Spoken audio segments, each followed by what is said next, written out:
Hello, I'm Andy Acofangelo, the founder of the Transparency Task Force. The Transparency Task Force is a certified social enterprise. We have a formal mission. That mission is to promote ongoing reform of the financial sector so that it serves society better. They are the exact words in a formal mission statement. Today's event, the financialisation of financial reporting, is really, I guess, about the risk of misinformation and actual misinformation. A way of thinking about this is to imagine that your life is a vehicle that you're driving along the road. And of course, when you drive that vehicle along the road, you make use of information available to you by way of your dashboard. It tells you how much fuel you've got, how hot your engine is.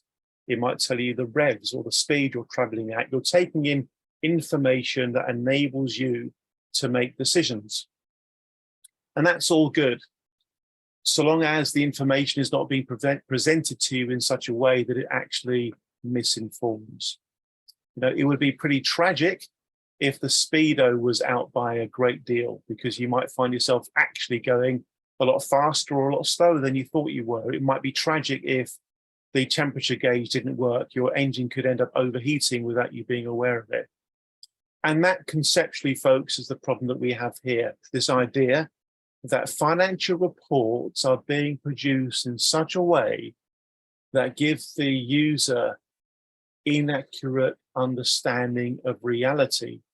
And as a consequence of that, creates the very real risk that the decisions that that user will make might be suboptimal.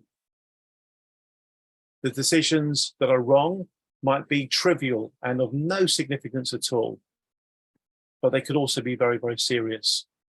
And our purpose in coming together today is to have a grown-up conversation about the realities of financial reporting and bring to the surface our real concerns. And if our speakers agree, we'd like to produce what I'll describe as a statement of concern. That statement of concern will be a Transparency Task Force document supported by whoever wishes to co-sign it. And it will articulate the things that we are uncomfortable with, the things that we think ought to be looked into or potentially even changed. And that statement of concern can go to all kinds of authorities, the Financial Reporting Council and other equivalent organisations.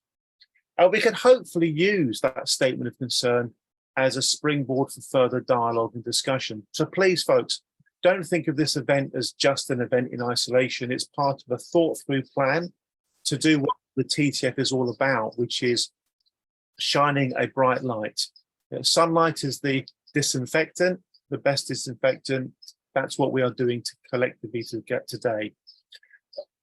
I wish to make it very clear that if anybody who isn't a speaker would like to volunteer in the creation of that statement of concern, we would, of course, be very, very pleased for you to step forward, make that clear to us when we reach out to you about it. And I'm pretty confident we're going to be able to find ourselves with a statement of concern that people would be happy to put their name to. We're reasonably good at finding a way to build consensus. I do hope that sets the scene quite nicely. This is a purposeful meeting. I'm very pleased to say that Better Finance, the pan-European body that represents the consumer's interest, has helped raise awareness of today's event. I'm really, really proud that this tiny little certified social enterprise of Transparency Task Force is an associate member of Better Finance. And I'm very proud to be showing the Better Finance logo today. I'll put a link to the Better Finance website in the chat shortly. Have a look if you don't know them. My goodness me, I wish we had an equivalent of Better Finance in the UK. I really do. We're going to go to Christiana first of all. We've had the pleasure of hearing Christiana speak at previous Transparency Task Force events. Can we please put our hands together to welcome not just Christiana, but all the other speakers who have put time and effort into preparing today's session. Christiana, over to you. Thank you very, very much indeed. Thank you. Thanks a lot, Andy. It's always a great honor to be here to speak at your events. I think you have an incredible organization that you created. And when you call, I always are there to give my opinion, my voice, to speak on topics you dig out and which are always really at the moment and very interesting and deep to my heart. Today it's about financialization of financial reporting. For a non-native, this title is quite heavy, I must say. It's not an easy title. So I hope I will make the best out of it. Let's see.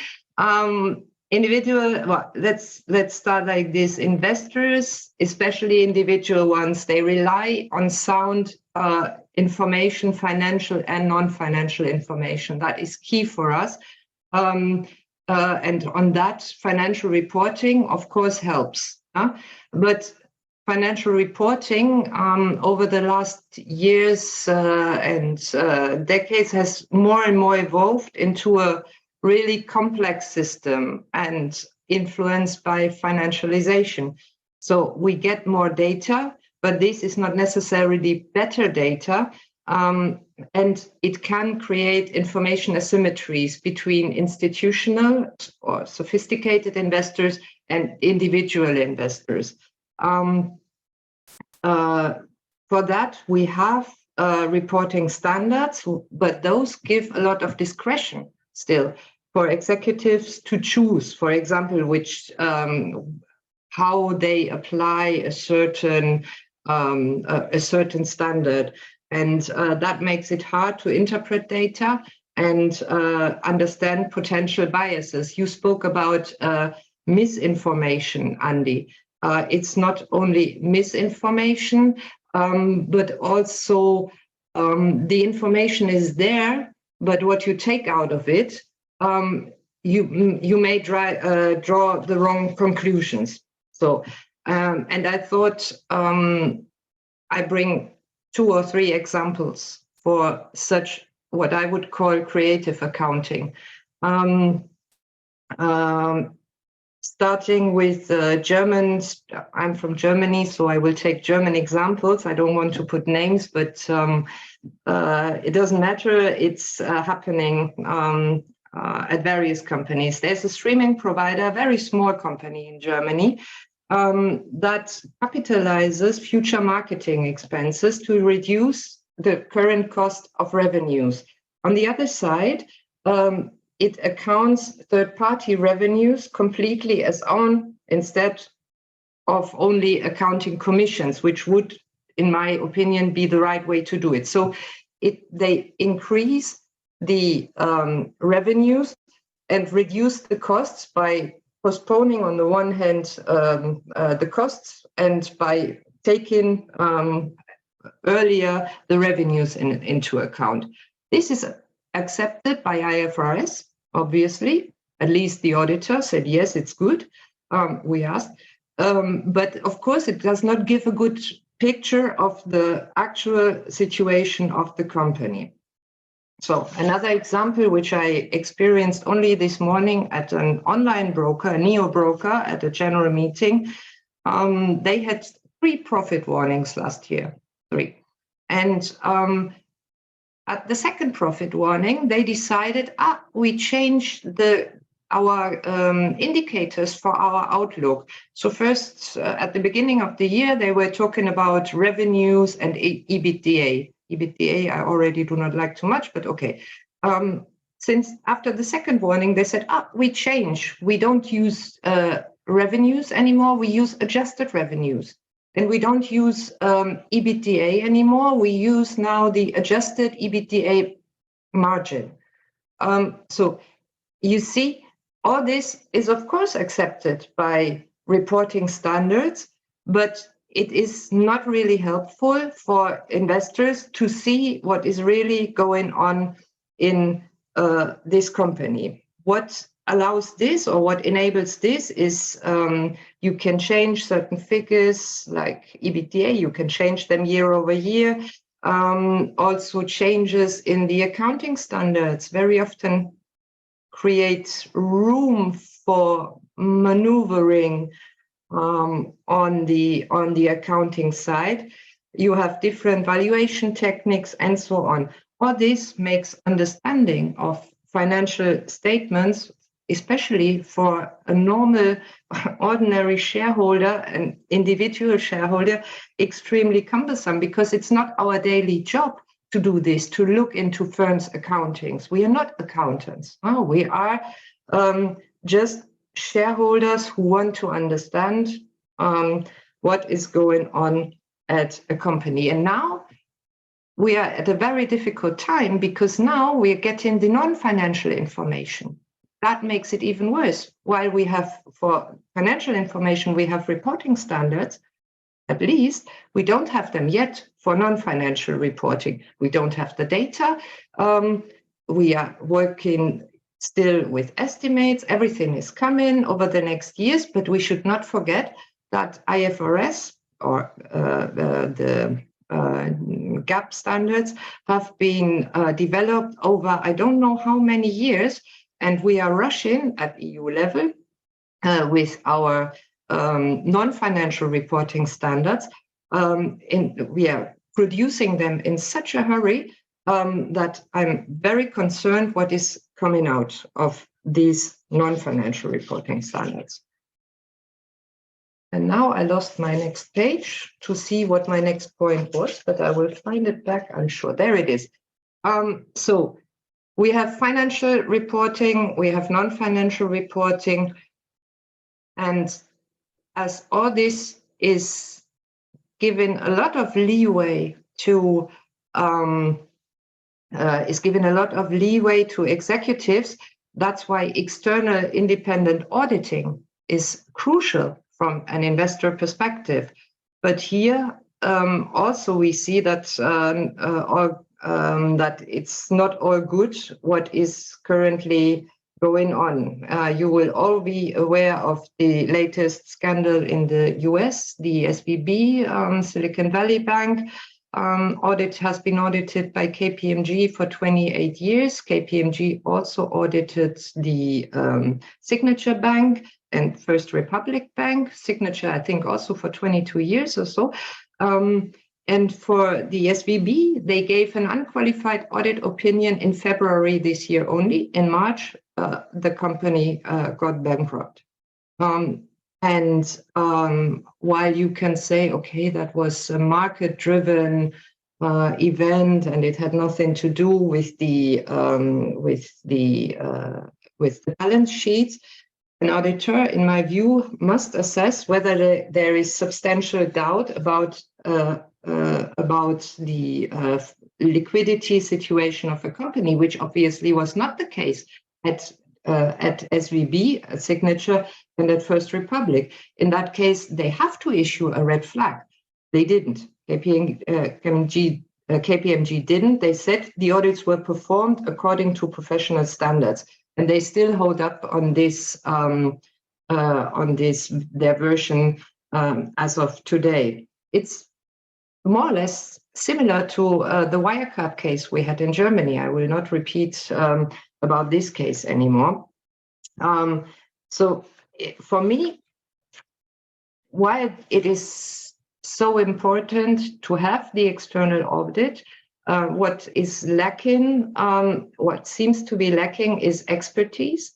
And what for me is even more important is the soft factors. I mean, the professional duties, like independence, like personal responsibilities, impartiality, and first and foremost, from an auditor, which I expect is a critical attitude. And this seems to not be the case all the time. These cases are not outstanding cases. We have at audit level, at the auditor's level, severe shortcomings, obviously. I give you two figures. The EU enforcers found material departures from IFRS in 40% of cases which they investigated 2 years ago. And in the US, on the other side, the PCAOB, the oversight body for the auditing profession, found significant deficiencies in 33% of the audits they reviewed. So that's really a warning signal. It's not about the little deviations, little deficiencies, it's significant deficiencies. And that's really a warning signal. I think there is really a need to improve the audit profession. They need to improve their quality to protect the investors. And I think I am more or less done. Yeah, I am done so far. Christian, thank you so much. Thank you. We'll open up for questions and comments, folks, in just a moment to everybody else. But if I may, yeah. There's so many in the chat. I have not seen anything. There's quite a bit. Christian, something you and I have spoken about in the past is the effort that was made. I think it was Michel Barnier to promote the idea of independent audits. Can you tell everybody your perception of what happened around that? Because it's obviously quite relevant to what we're talking about today. So what was he asking for and what happened when he asked it? Well, he had an incredible idea, which had unfortunately not been pursued at all. He said, why don't we set up an independent body that, so the shareholders appoint the auditor, and the independent body then pays for the audit. So the auditor will no longer be paid by the company directly to give the auditors more independence. So it would be like in Germany, we have this, or we had in former times, this coal penny. We had it for the enforcers. Everyone had to pay a certain amount. Every company had to pay a certain amount to the enforcers. The idea is good. I like the idea very much. It has unfortunately never been pursued, and it's even worse. There were signals, and I think quite some progress at EU level to start an audit reform. This audit reform has been cancelled, postponed to the next mandate. Despite the Wirecard scandal, we will not get any changes to the auditing system, which is totally, which is not harmonized at EU level at all. We need sanctions, we need more independence, we need more transparency at the audit enforcers level, etc. So there are many shortcomings, regulatory shortcomings. And unfortunately, this commission is not interested in tackling it. Thank you very much indeed. Well, please, let's go to any other comments or questions from perhaps other speakers or any delegates. Wave your hand at me, literally or digitally, if you'd like to come in on this point. Julian, please do take yourself off mute, sir. Take yourself off mute first and then introduce yourself. Tell us where you are as well as what you do, and then share your thought, Julian. Thank you for being here today. Okay, so I'm in Austria at the moment, though I'm English because my partner is Austrian. So I'm with her in the garden, in the sunshine, or just outside the sunshine. In my past, I've done many things, including being an accountant, being a management consultant, working with finance as in the sense of company accounts and company accounting systems, also a psychotherapist, semi-retired, private investor. And the private investor bit is the bit that brings me in to think about this. Can I do 2 points? Please do. Please okay, do. The first one is about audit. And I, among other places, worked at Coopers and Lybrand and Deloitte Haskins Sells. So while I've never been an auditor, I've seen enough of the internal ways this work. The conflict of interest is the key problem. If your client is the company and the company can put the audit up to be renewed back to go to someone else at any time. Your job as a company is to keep the client happy. While there is in theory an audit commission somewhere in between, in reality that's just a subdivision of the company's board. So auditors have an impossible task of, one, keeping the client happy, and two, trying to get as close to truth as they can without annoying the client. And that tends to mean in the end that what they're doing is skating quite close to the edge and crossing their fingers and hoping nothing goes wrong. And this is what Christiana was talking about. For sure. Second bit is adjusted reporting. That's really important, because as a private investor, I read regulated news flows. I read annual report, preliminary results, and so on. And companies will say, our adjusted results here are great. You know, EPS has gone up by so much. You dig down miles below where you see that real profit has gone down, because they pull stuff out in order to make it look good. And where the board aren't doing it consciously, they're being advised by their PR people who have made EBITDA and adjusted EBITDA and all the rest the prime focus, because it encourages investors to buy. And it means that you really have to dig deep in order to see the truth. So completely agree with Christiana on that. That 2 points is probably enough. I think I had a third, but I'll stop and see if a third one comes. But absolutely like what you guys are doing, given that this is the first time I'm seeing you. Agree with you totally. I'm not optimistic that anyone will care, because Michael Barnier's idea will cost money, and it's much easier to push the thing down the road and hope that someone else has to deal with the next crisis. Julian, thank you so much. I mean, our understanding is that the amount of coordinated pushback from the big audit firms was massive and influential. Some might even think they acted in a rather cartel-like way, working together to make sure that this happened. Julian, you're itching to say one more quick point. I am itching, sorry, because it's just, look, I'm 70, my brain doesn't work very well. I forget things very quickly. So while it's there, two more things. One is just that I'm talking to my private investor group next week on exactly the same topic. So it's fascinating to hear this. And you've forgotten the other one. Yeah, I've forgotten the other one. It'll come back later. I'll do it when it comes. Then can I add one point on the oligopoly we have in the audit sector? This will get worse by the non-financial information, because we would see that nobody else can do the non-financial reporting than the big four anyway. Yeah. So and last bit, true and fair view. When I was a young accountant, Christian probably recognizes this. When I was a young accountant, the auditor's job was to give a true and fair view of the company. If they didn't do that, they deviated. Now they will stand up and say, actually, we did all our tests. They passed all our tests. It's not our job to look for fraud. It's not our job to look for this.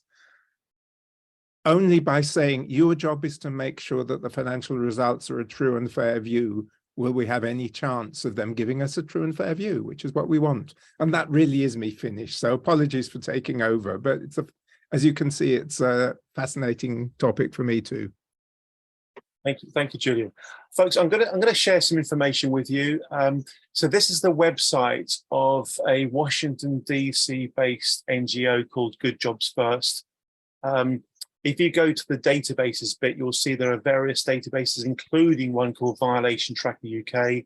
What I'm going to do is click on the original Violation Tracker, the American one, which records infringements against the American authorities. It's a very useful database.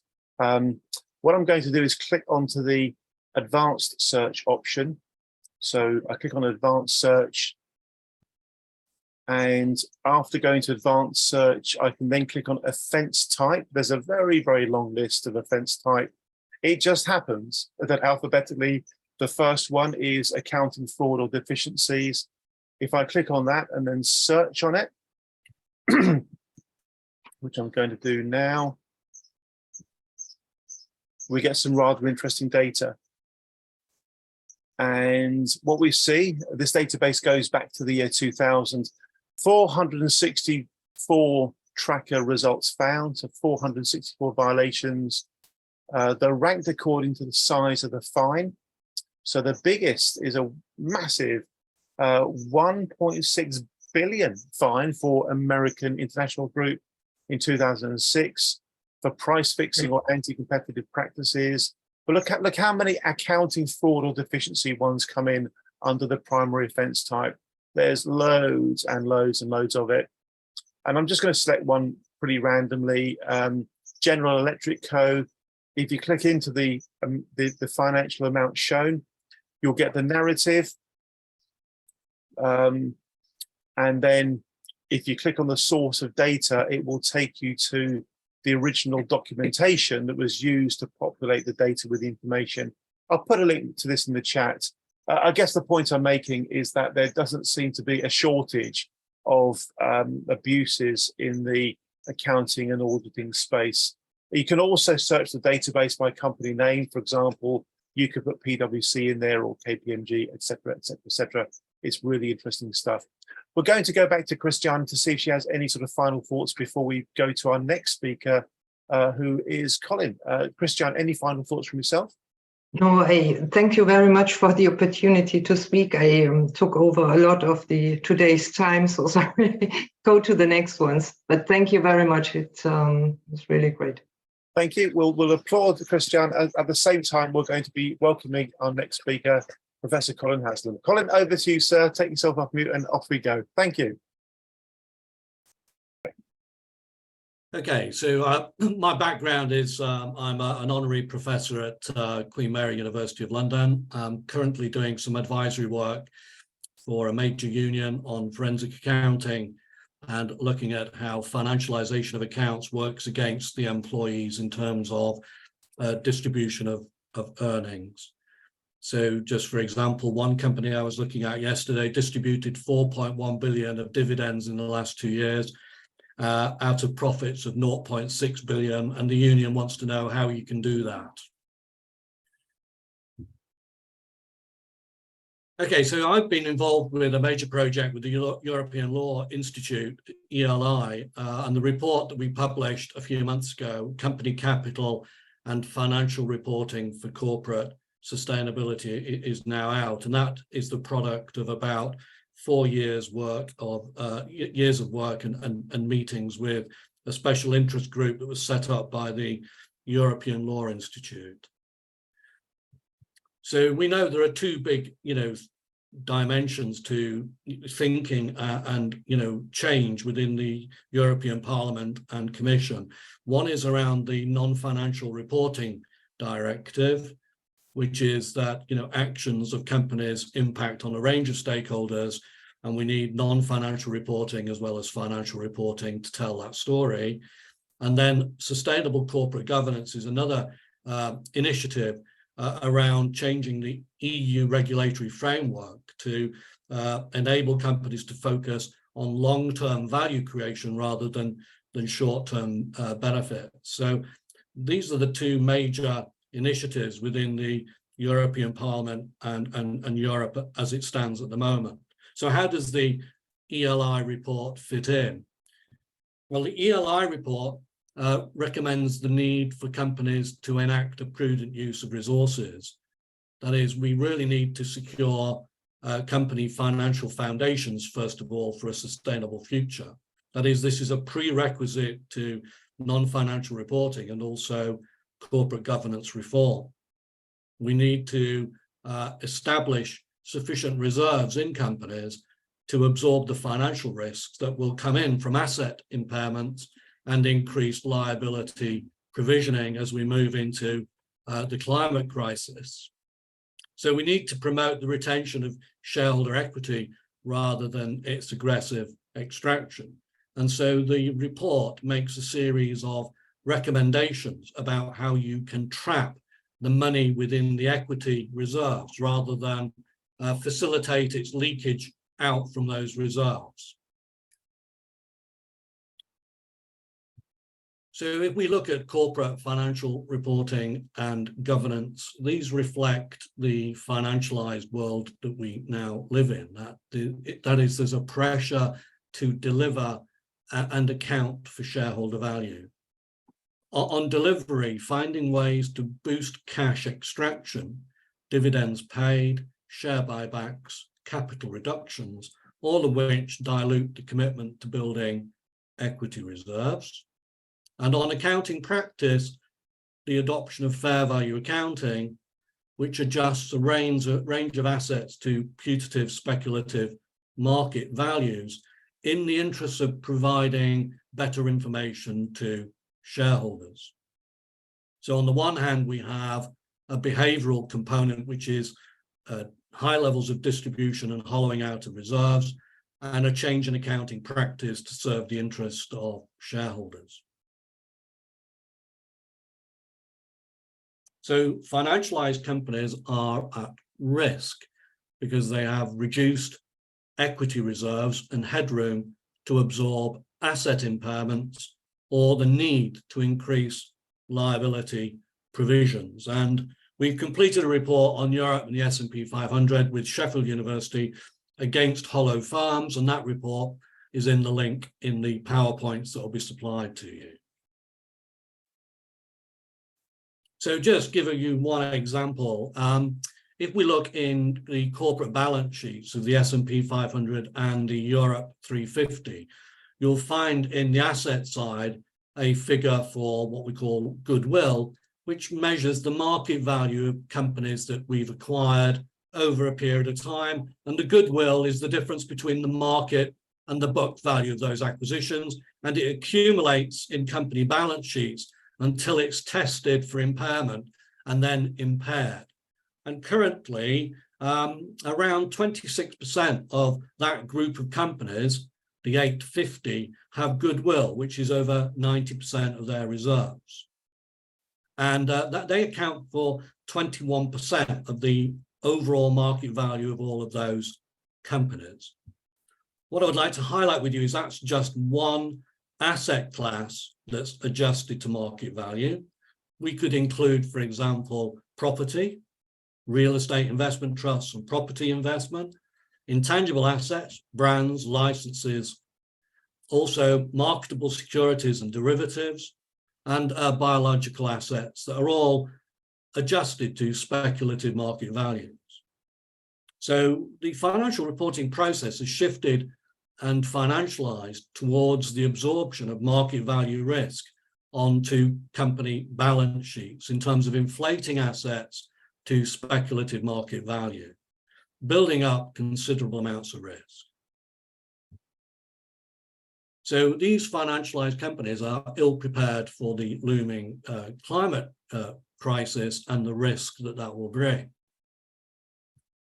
On the one hand, we have asset valuation risk from climate change. The valuation of assets is constructed on the basis of discounted cash flows, and environmental risk will translate into higher discount rates and or lower cash flows. Companies may need to impair their assets, taking the impairment loss into their income statement and then the equity reserves. So we have an asset valuation risk.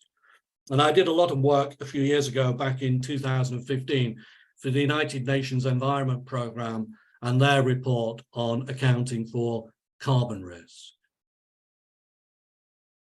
In addition to the asset risk, we also have a liabilities risk as well, which is if companies are to be sustainable in the future, they need to be provisioning liabilities now.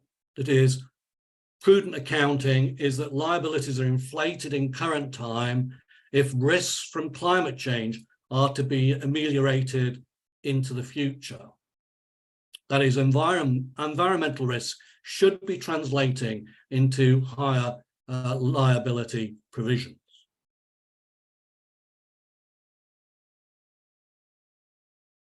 So asset risk and liability provisioning in financialized companies. For shareholder investors, there may be a question as to whether a company has provided enough information about its exposure to climate-related financial risks. And if investors felt this information had not been provided, they might think twice about their investment position.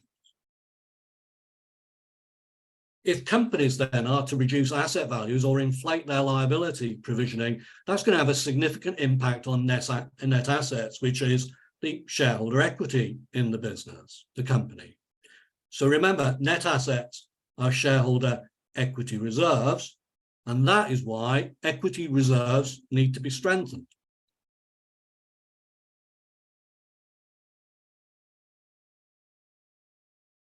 So in our recent FTSE 100 green audit, we looked at financial modelling and how this washes out climate risk, and then auditor limited opinion audits that evade reporting on material climate risks. Accounting and auditing for climate change risks. So what we found is that the asset valuations and liability provision modelling is about scenario building. And often this modelling assumes that we've moved into a future where we've transitioned to a low carbon era, washing out the risk.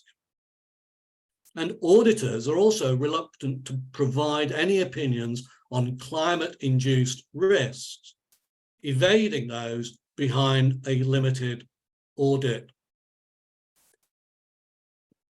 The FTSE 100 accounts for 40% of UK climate emissions on a consumption basis. The 34 audit reports that explicitly state that the issue is of immaterial risk cover 85% of FTSE 100 carbon emissions. No risk, no risk. So in summary, there's little willingness to indicate the need to address financial risks relating to climate change within financial statements and audit reports.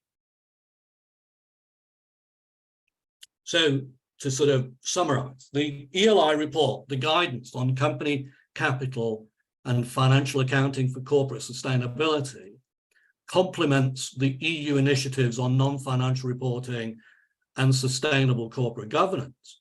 But it starts with the need to build resilient, strong company financial foundations that protects and builds the equity reserves, limiting the extent to which these reserves can be hollowed out, because these reserves will be needed to absorb asset impairments and/or additional liability provisioning for climate change.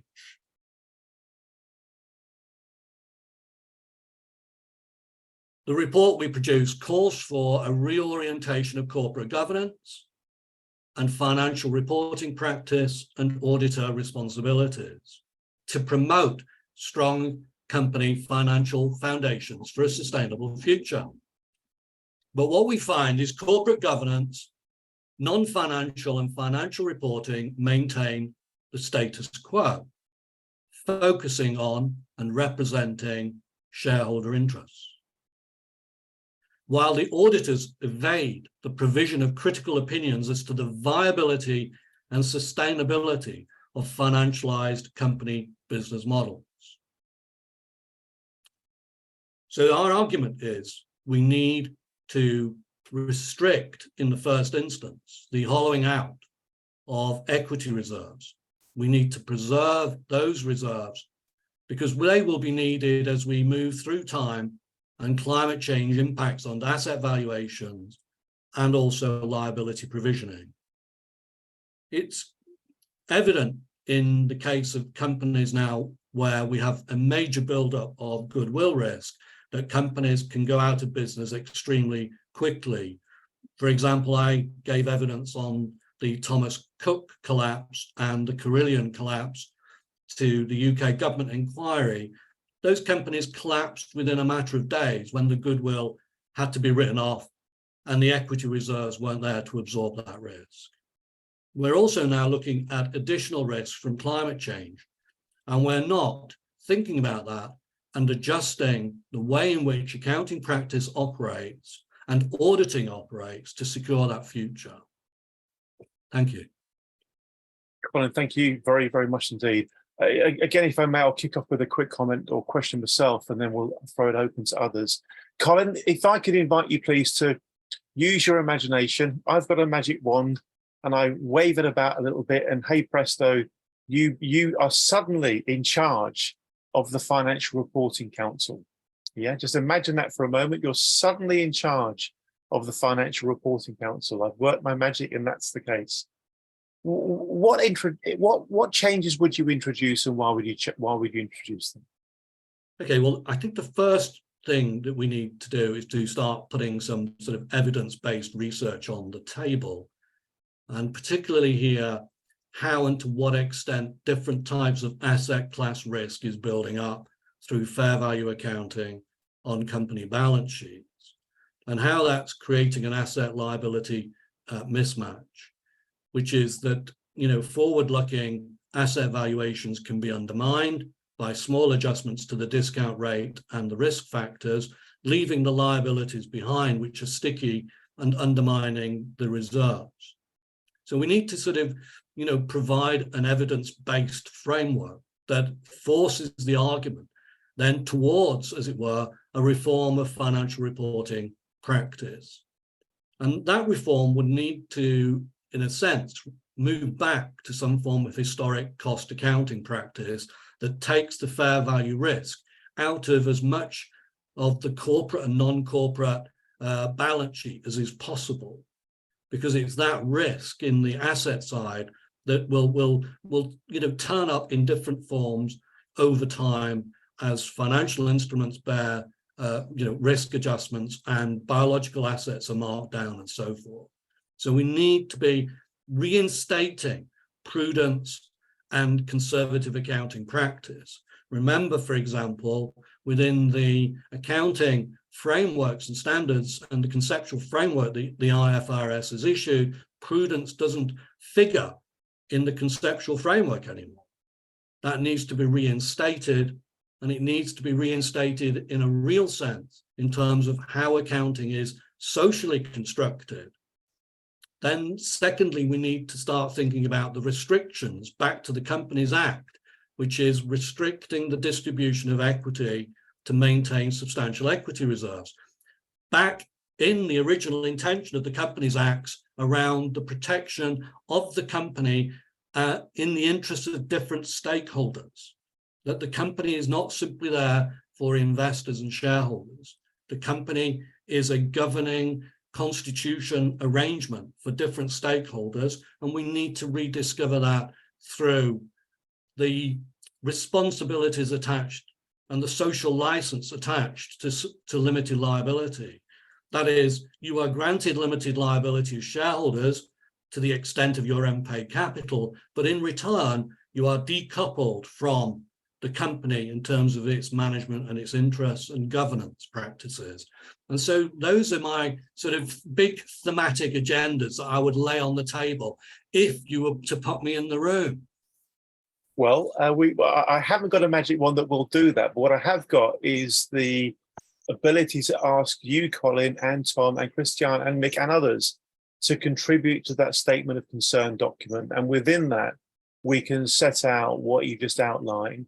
There needs to be some thematic research done to test whether the things that we are collectively concerned about are real issues and are real problems. And having done that, propose a way forward. Colin, that was superb. That really was superb. Folks, who else would like to come in with a comment or a question here? Please raise your hand digitally or literally wave something at me. Otherwise, we'll be passing on to Mick. We have Mr. John Hunter from UK Shareholders Alliance, I think it is. Alliance, yes. John, please introduce yourself. UK Shareholders Association. Don't worry about it. Don't worry about it. Sorry. John, please introduce yourself first of all. I'm really pleased you're here with us, John. So say hi to everybody. Yes, I'm a past chairman of AXA. I was once a senior finance executive for a FTSE 100 company. The senior finance executives code for saying I didn't make finance director. But I did have a number of jobs which included both just accounting and more interesting stuff of actually helping the company to run. I've interrupted now because I have to go fairly shortly, and I've been fascinated with what I've heard. And it's caused me to suggest something really peculiar, which you might like to think about. Personally, I mean, I think modern financial reporting and modern audit is what happens if you define by law many years ago something called an audit, and you define by law many years ago something that's called financial reporting, and you leave it to people who are called auditors and financial reporters to define what is meant by that. What has occurred as a result of that is entirely predictable and has been pointed out by both the speakers. Second, as a personal opinion, I think fair value accounting is intellectually indefensible. It's the job of markets to set values, not accountants. And fair value accounting is one of the many things that totally confuses reporting. I don't personally ever look at annual reports anymore because they're not worth my time. There's other things that are worth my time more than the annual report. So how about removing the legal necessity for an audit?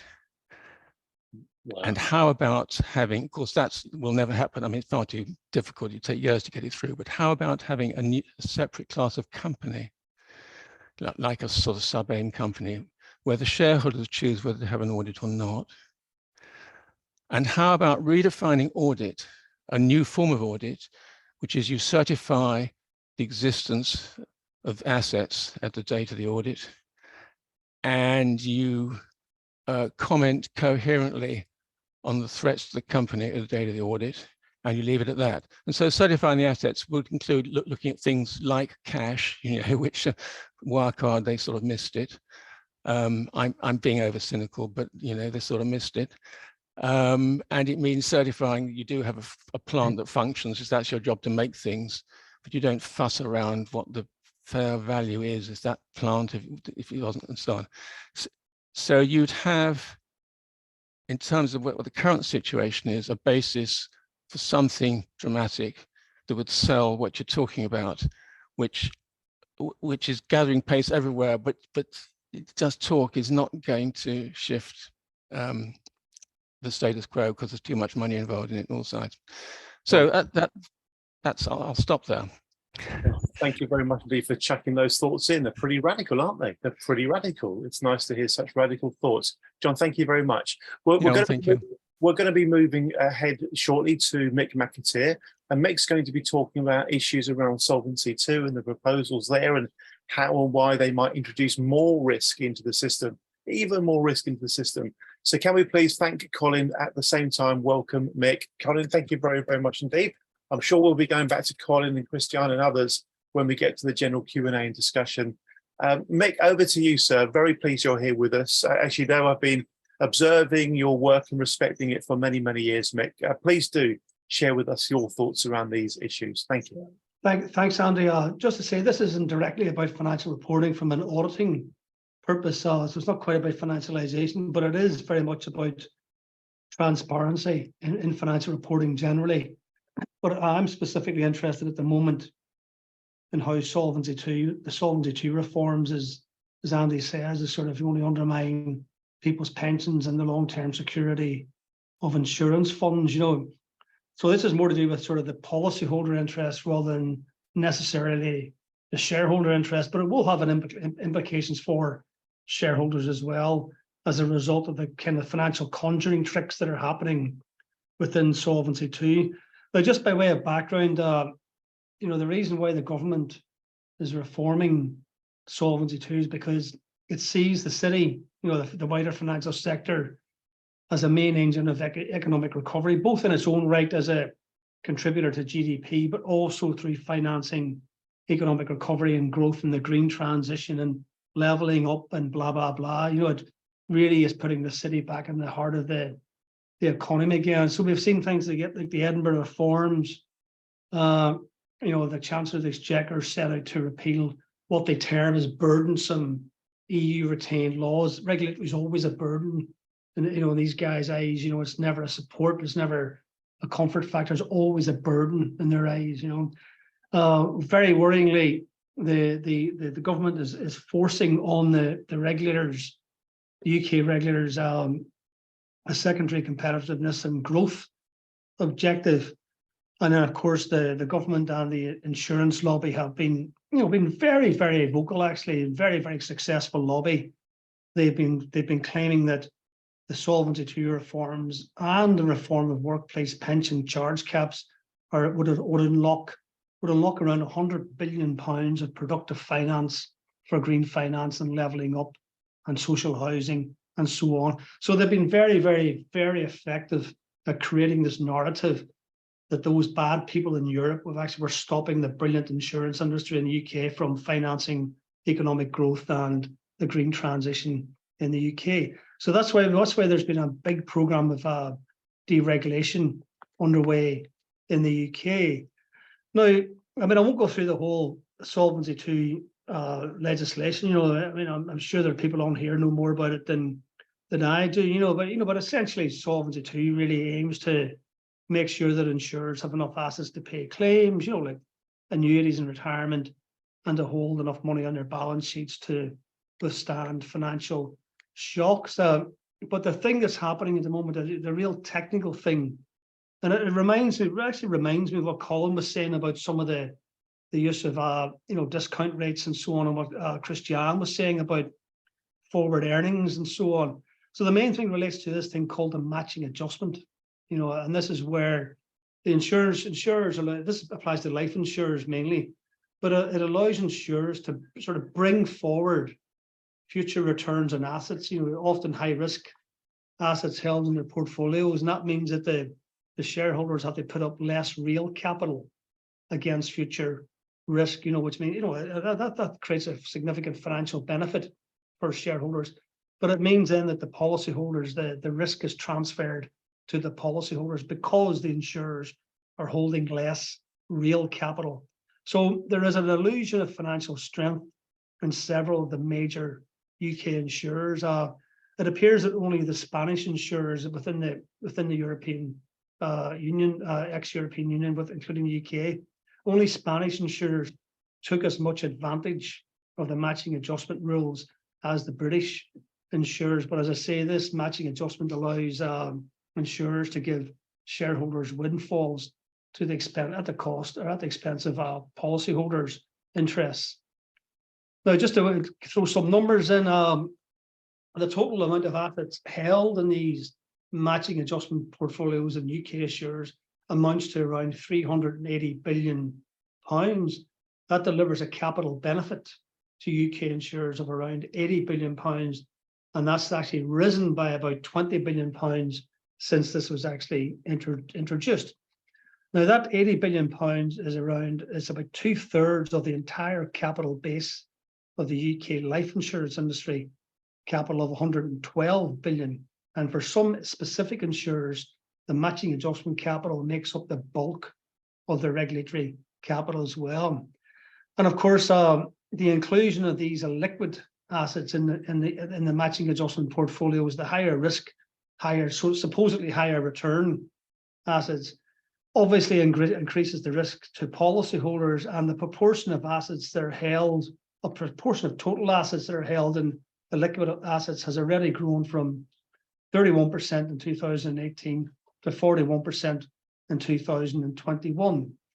So what's happening now is that the government, against the wishes of the Bank of England, it should be said on this one, in the PRA, the UK government is allowing the insurers to make even greater use of the matching adjustment and allow greater use of high risk, low rated illiquid assets. The Bank of England was happy enough to actually allow for reform of what's called the risk margin, which is the other part of the Solvency II regulatory regime. But the bank was quite clear that as a quid pro quo, it wanted to tighten up on the use of the matching adjustment within the insurance companies' portfolios. But very, very worryingly, and I think this is probably one of the most important points of this, my chat here, is that the UK government overruled the Bank of England and the PRA on this one. And I know there's a lot of people think that, the government should have a right to step in and overrule regulators, because of parliamentary accountability and all that, But take it from me, as a former FCA board member, the last thing you want is politicians being able to interfere in the operational decisions of the financial regulators of one of the most important, influential financial centers in the world. Just imagine what's going to happen now, with this new competitiveness objective. If the government wants to kickstart the economy, it will now be able to tell the Bank of England, the PRA, to weaken the rules on lending standards to try and increase consumer credit in the economy, to try and kickstart economic growth and so on. So it is deeply, deeply worrying that the government of the day overruled the main financial regulators when they made it quite clear they were really, really concerned about extending the use of this matching adjustment. The insurance lobby basically threatened that unless the matching adjustment was further reformed, then it wouldn't actually provide the capital for levelling up, green transition and so on. They really sort of held the government over a barrel on this one.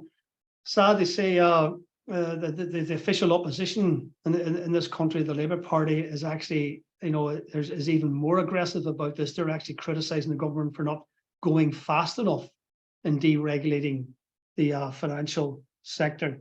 Anyway, so that's what's happening. It's a financial conjuring trick. This financial conjuring trick is already used, widely used by the insurance sector to actually make themselves look stronger.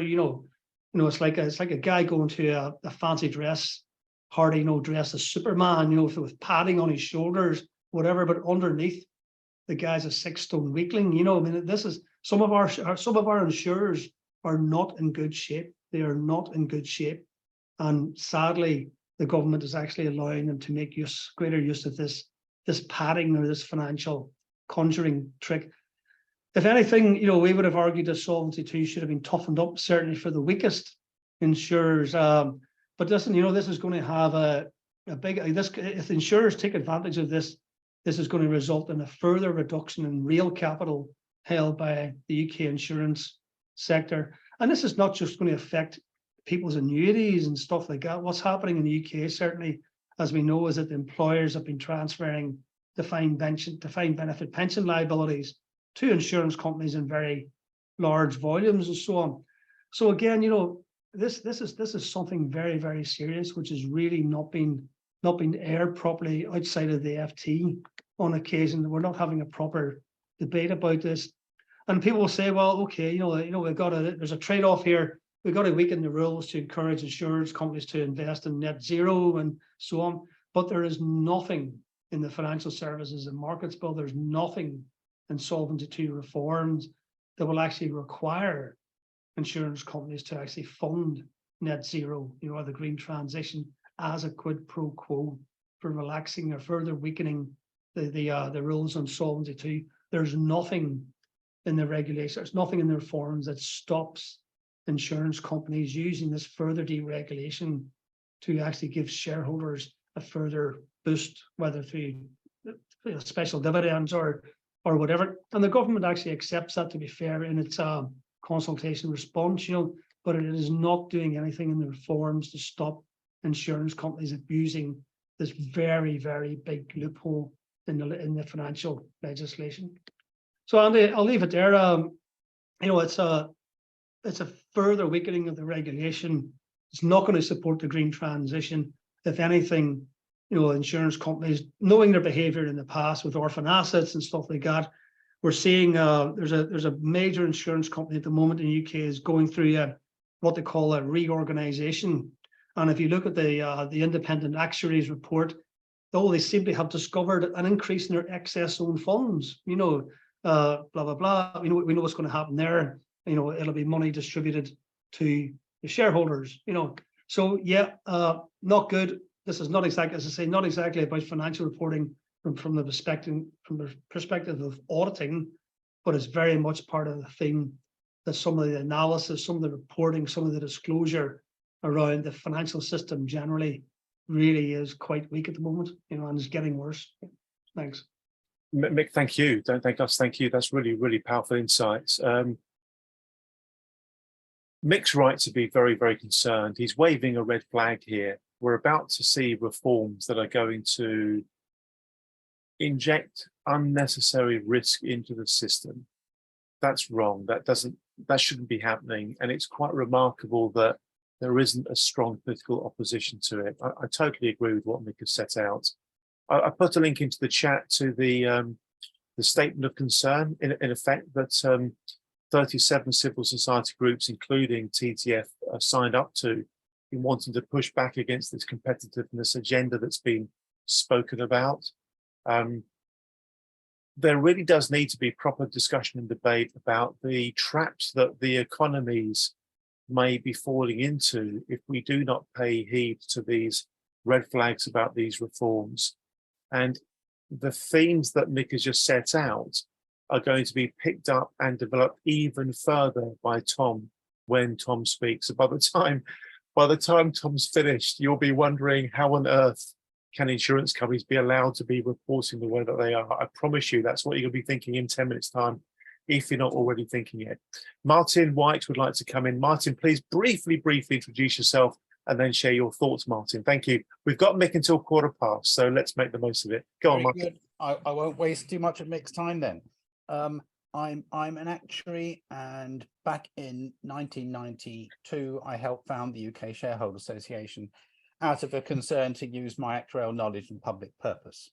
But I'm practicing actuary in the general insurance market, having worked in life and pensions as well.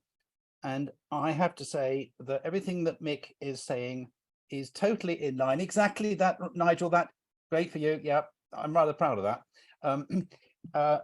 Everything Mick is saying, I'm afraid, rings ever so true. And this is a problem of stewardship. It's not that the shareholders are being advantaged, it's the management are taking advantage. Because on the banking standards thing, I wrote something about stewardship.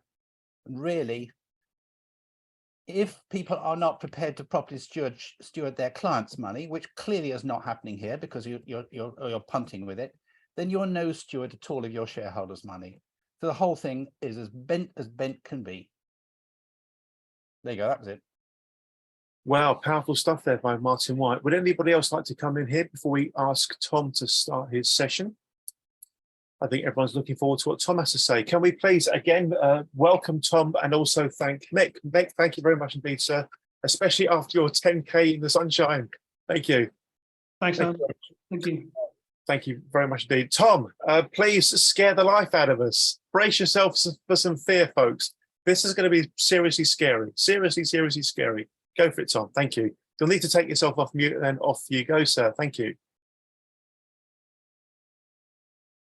Unmute. Can you hear me now? We can hear you now. That's right. Indeed. Thank you. Excellent. First of all, I'm delighted to be here. I'm proud that you guys are allowing me to speak. And I learned about the Transparency Task Force from another certified fraud examiner here in the US.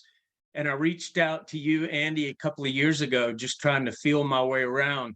But I want to say thank you for hearing me out, because we're finally starting to get some momentum here in the US. It has not been easy.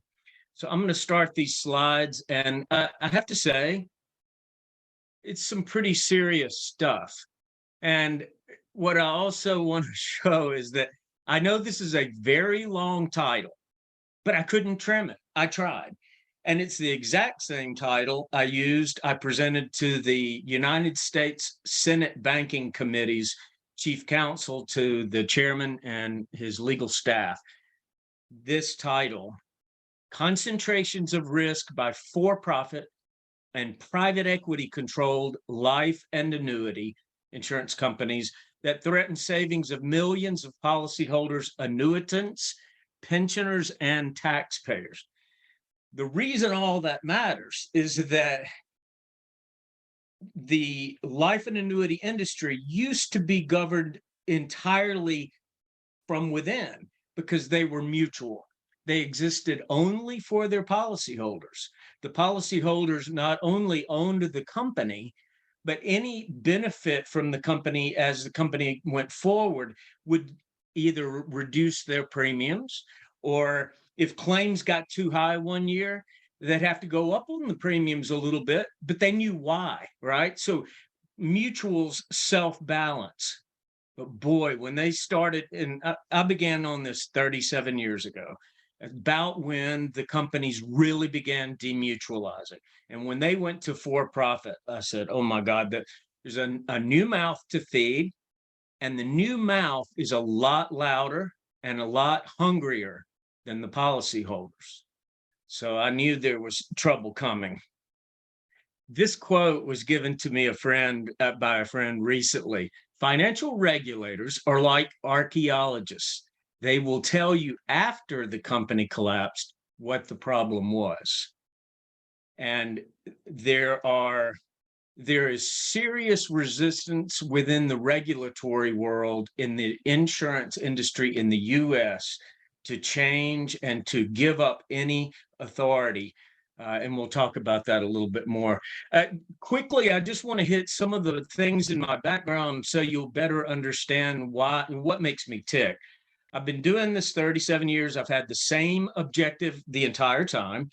All my opinions have not only never wavered, they've been etched in stone because I testify in criminal trials, civil trials. I've issued a lot of Rule 26 reports. I've been deposed many times. And I've just believed that policyholders are the reason for insurance. I became an examiner, a regulatory examiner for the insurance industry for the state of Mississippi Insurance Department. And right away, I learned an awful lot about the statutes, the accounting standards, so forth. But most importantly, I learned what executives are supposed to do versus how they are getting around those rules. And then I did more than 10 years. I assisted the FBI and the US Department of Justice and Criminal Division of IRS and the US Postal Inspectors, a bunch of different criminal outfits. And what I found there was that the schemes in the insurance industry had to become much more complex and harder to find. And so I've found that most of the financial engineering, what I call sleight of hand, has migrated over to something called reinsurance. And thankfully, that's my specialty, complex accounting schemes within the insurance and reinsurance industry. And so finally, with the feds, what was so good about it is we have federal grand jury subpoena power. So I could see things. I got to see emails and listen to voicemails. I could see the tender underbelly of this industry that most of the public has no idea exists, right? They might suspect it. But so all of us remember 2008. You saw earlier, Andy, that was great. You pointed out that AIG had the largest fine. And sadly, I noticed a lot of them from the US. I apologize for that. But the Office of Inspector General had auditors go into the largest life and annuity companies because of their long-term promises. The Office of Inspector General did, pursuant to new law after 2008, to go in and do what they call a systemically important financial institution audit. In other words, if the Inspector General auditors looked at, they did MetLife, they did Prudential, the Prudential here in the US, and some others, and they got in and they realized, oh my gosh, we were concerned, but now they literally said, we're freaking out. And so a friend of mine, a guy who had attended a conference with me, came up to me afterwards and said that he had been looking at these audits and had seen a bunch of this reinsurance stuff that worried him, and he was shocked. The reason all that is important is we were right on the verge of figuring out what's going on in these huge life and annuity holding company systems, the auditors got in and said, yes, this is a systemic risk, and we need to oversee these massive transactions all over the world. And what happened? The Supreme Court Justice Antonin Scalia's son, Eugene Scalia, an attorney, he took the case for MetLife, filed litigation against the feds, against this effort to regulate, and Eugene Scalia won.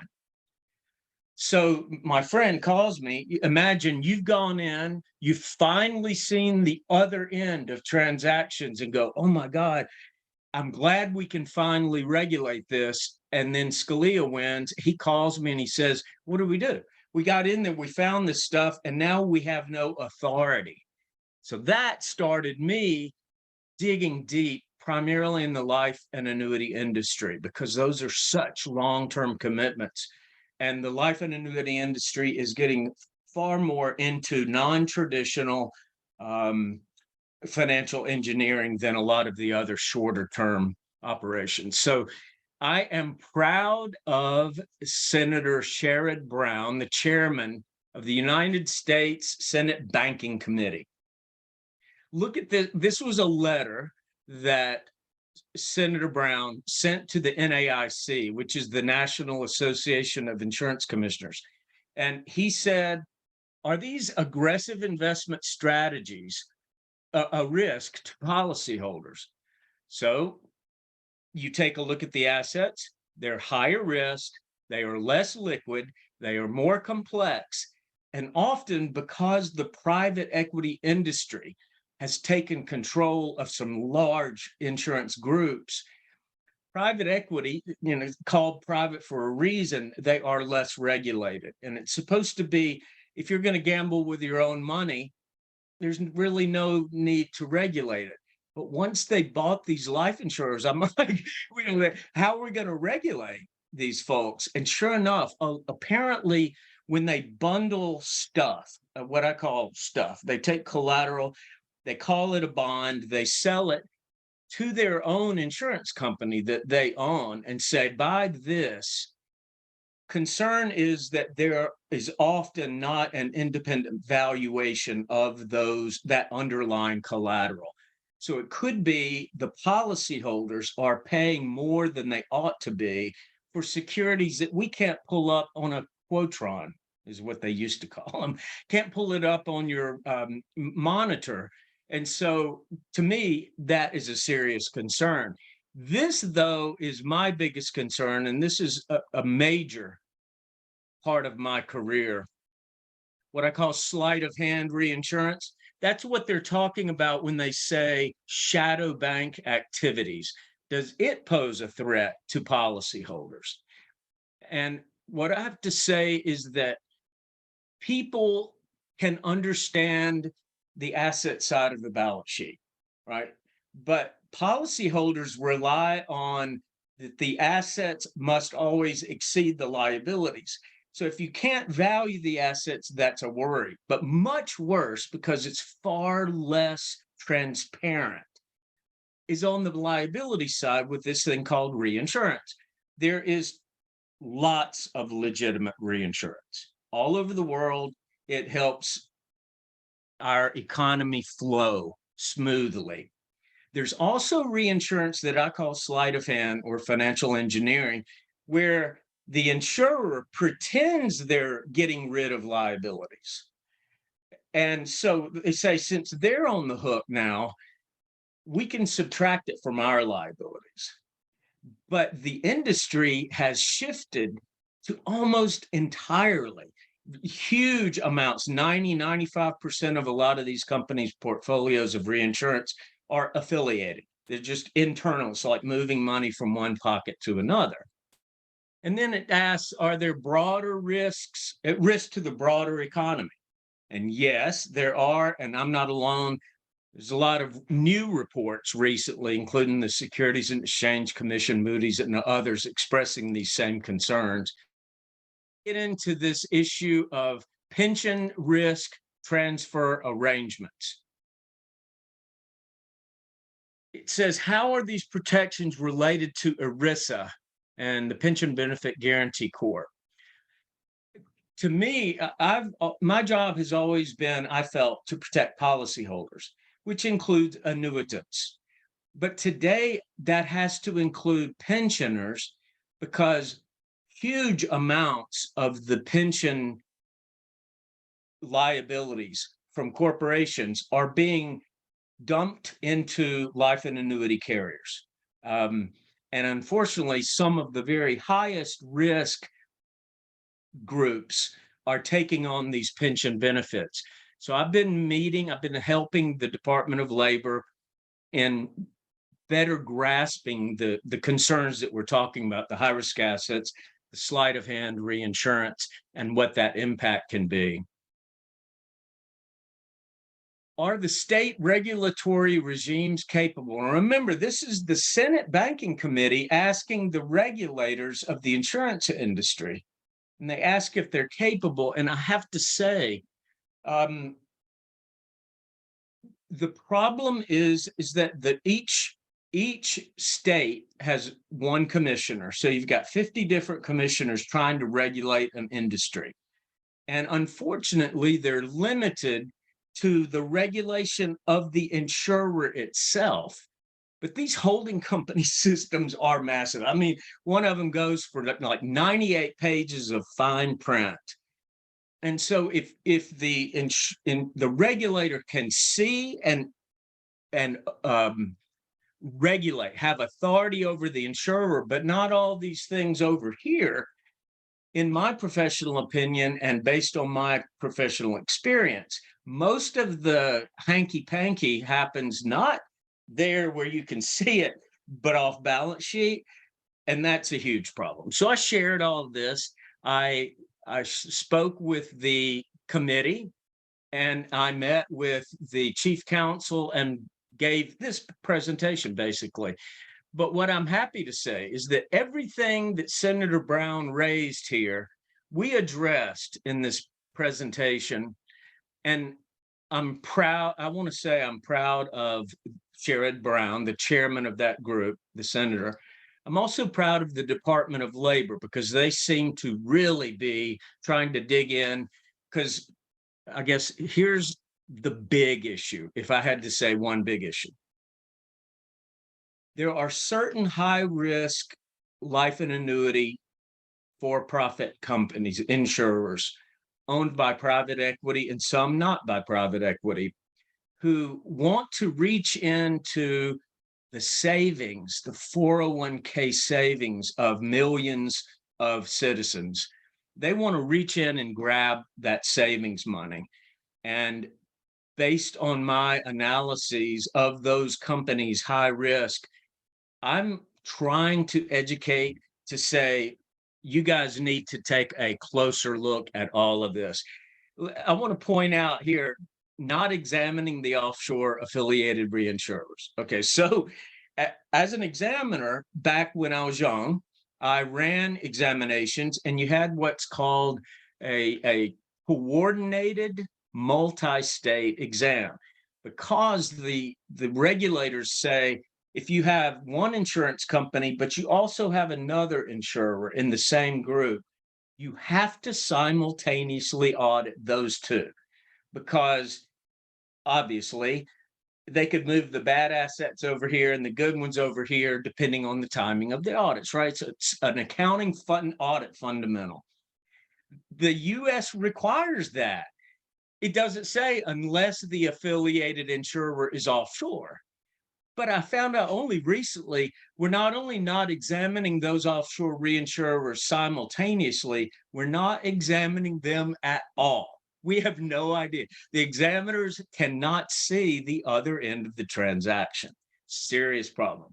Like this, to me, is great news. I'm so proud. The SEC, it seemed to take a little while, but look at what this announcement says just last week. We're going to remove and replace references to credit ratings. in the wake of the 2008 financial crisis, we don't want you relying on credit ratings. And that is a massive statement, because I've been really frustrated because some of these higher risk companies that I'm talking about that want to grab that pension money, that some of them have an A+ rating, but I can see deeper. I have to peel away layers. So that really concerns me. And now finally, what I've been saying, I'm concerned about the ratings agencies, the SEC is echoing. Now I'm going to speed up a little here. I just wanted to show you guys this. This is an actual graphic I prepared for an attorney, a client of mine, in connection with the case. I've anonymized it so you don't have the names of the company here, but look at these are actual flows of monies and liabilities through what they call reinsurance. And look, I call this the whirling dervish. I cannot step back and say, it looks like that what I see here makes good business sense. There is some business purpose to this. When I look at it, I see obfuscation, swirling, much ado about nothing. But that's a real case example. This is a little complicated and we don't have time for it, but it's so important. I just want you to see quickly. These are the life insurance companies in the US, totaling 831 different insurers, are ceding, reinsuring liabilities totaling 149.7 billion to these 6-7 reinsurers. Now, these guys don't sell policies, they just assume risk.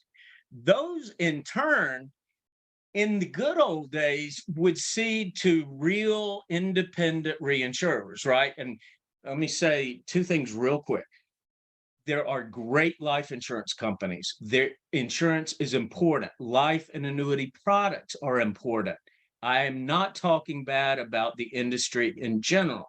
We need those products, but the companies have to be transparent and honest, and we have to know what they're really doing, the substance, not just the form. Because what I found when I looked at these reinsurers, they're all going to just a handful of their own affiliates offshore. So it's, again, sister stuff, sister company in a what is called technically a secrecy jurisdiction where we can't see it.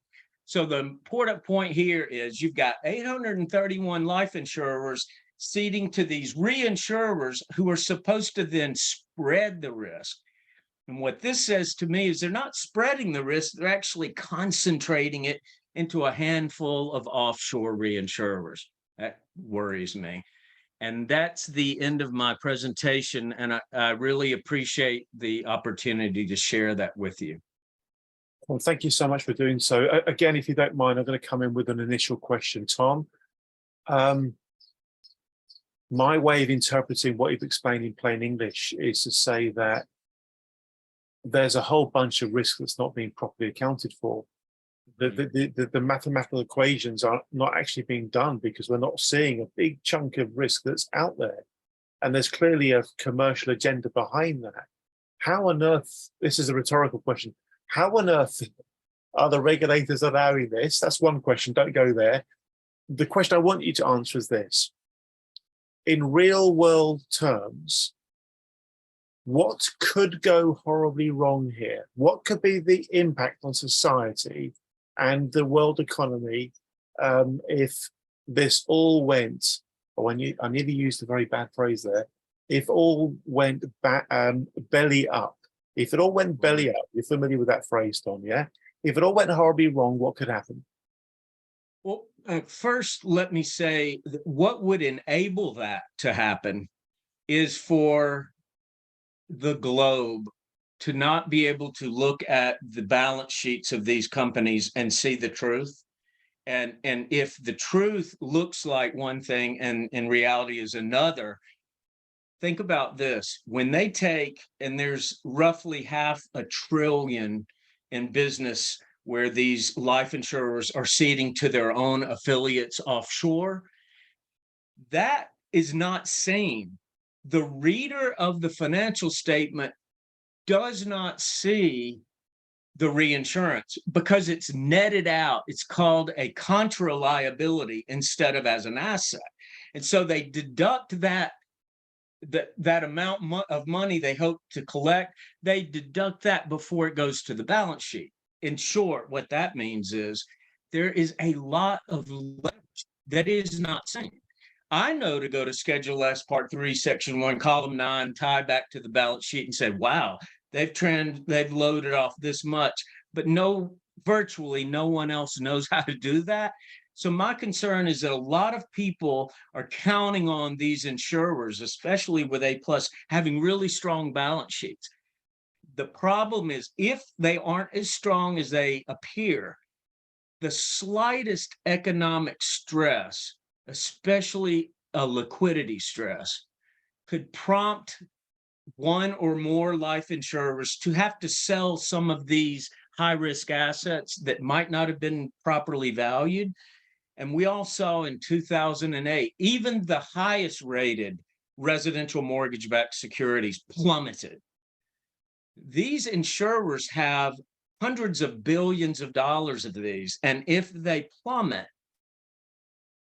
frankly, my concern is not for investors, it's for these policyholders.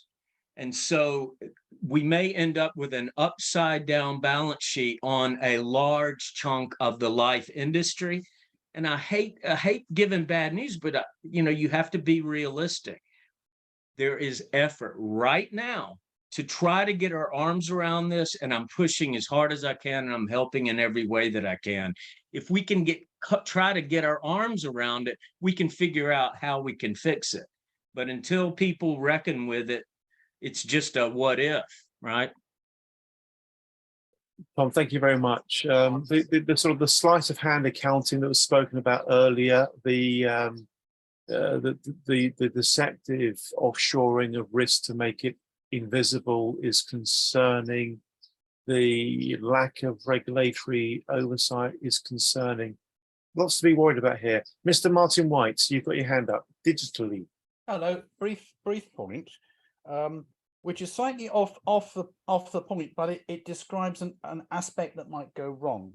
We'll be talking about companies that are at different levels of green, hitting the ESG tick boxes, and companies which are known to be brown. There's a paper by Nicola Ranger, which I've heard of but haven't seen yet, that basically says, on average, brown companies are valued as if their investors believe the green transition will never happen, whilst green companies are valued as if their investors believe it will happen in 20 years. The two groups of investors cannot both be right, indicating that there may be a major realignment of prices across the piece. And if companies as a whole, if these firms we're talking about do have significant equity, I know they may not do have so much, there could be some pretty serious moves around here. And anyway, if equity goes, somebody else may go insolvent, and then their debt gets into trouble. Martin, thank you very much indeed. Thank you. We're going to, I can see Colin just raised his hands. What we're going to do, folks, if it's okay with everybody, we're going to go back to Christiana for her sort of closing comments, any final thoughts that she'd like to make, then to Colin. Mick's gone, we'll then go to Tom, and then we'll see where we go after that. So we're running a little bit behind schedule, but I can feel that there's really interesting what's being discussed.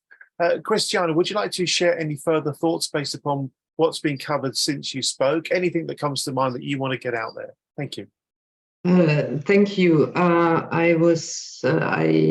am silent, I must say, listening to Tom and the examples. I had just put a question in the chat asking if stress tests, which we know very much from the banking sector, of course, there are obviously also stress tests on insurance companies. Not sure if they cover also reinsurance companies, if this would help if they don't exist.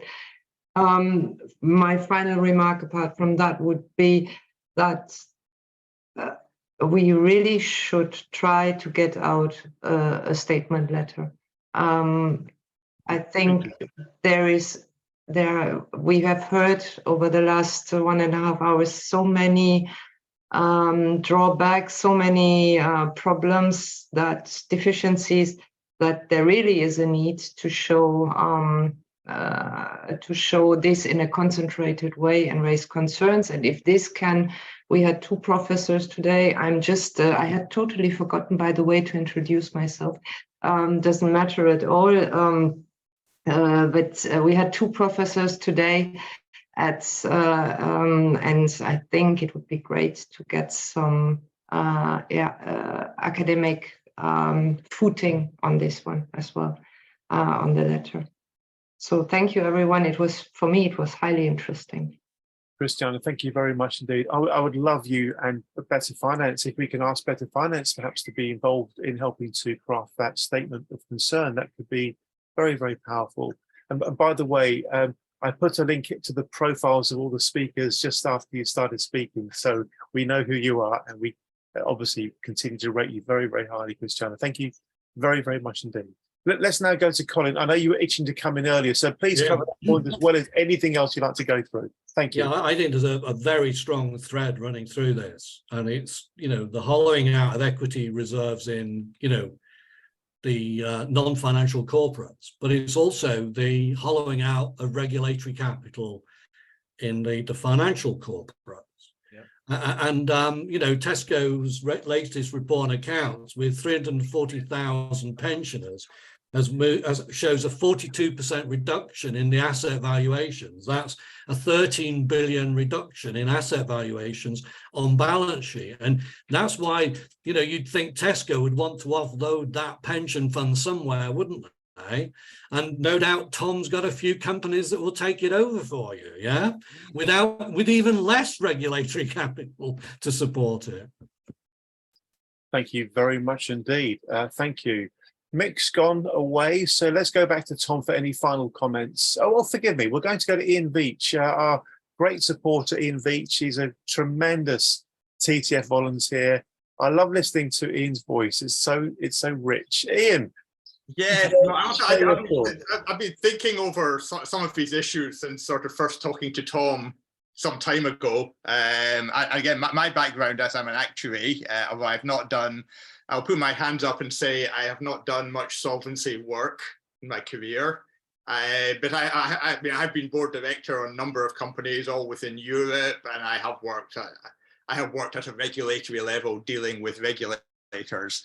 So I think one of the challenges I've always sort of seen is, the world's got very complex. All companies have got very complex, be financial services or not. And I think there's a theme going through. Auditors have probably struggled to keep up with that, and therefore revert to things they can get their arms around in quite a quick period of time. And regulators have definitely been slow to understand cross-border. So there's always sort of a working assumption in many places that complex structure is great because you've got complex shareholding structures. And if anything went wrong, money would come somewhere from the parent. Now, I think, and I expect that's probably a valid point for small issues, but generally when something goes wrong here, something's going wrong here, here, here, and here, and I think you get that systematic part coming in.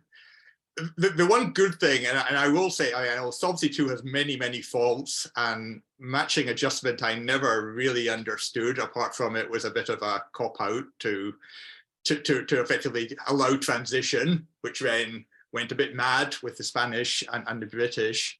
But, one of the good things about Solvency II is, I think, a greater focus for the larger European companies on group level supervision. Now, it's probably far from perfect, but it was that bit that's going, if you're a Swiss Re or you're an AXA or you're someone else, there's a much greater sense of not just how does every individual balance sheet look, but how does it look globally around the world, to the extent of, I have been on planes where I've run into Irish regulators and Luxembourg regulators going off to their conference of regulators where we all sit around for 2 days discussing a company. Now, the one thing I get a sense of, there was never many American regulators there. So that was probably a problem of there's a line that sort of carves out the American part. But, we need regulators to get clever in this whole space.